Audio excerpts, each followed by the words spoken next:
Okay, so here is the best way on how you can use Seedream 4.0 text-to-image generator. So in this tutorial, I'm going to exactly show you how you can use that.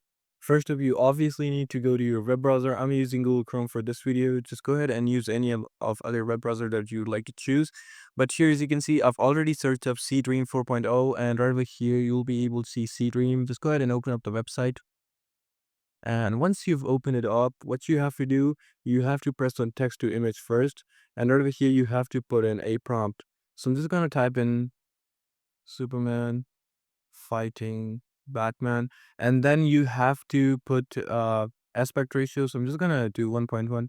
And we're just going to type in uh, very real 4K, just like that. And we're just gonna press generate. Now it's gonna ask us to, you sign in. So I'm just gonna use my Google account to sign in. And yeah, here we are. Now it's just gonna take a while to sign in, and here we go.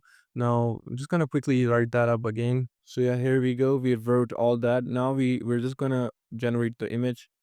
Now here we have the pricing. So right over here you have the basic and then standard and then pro.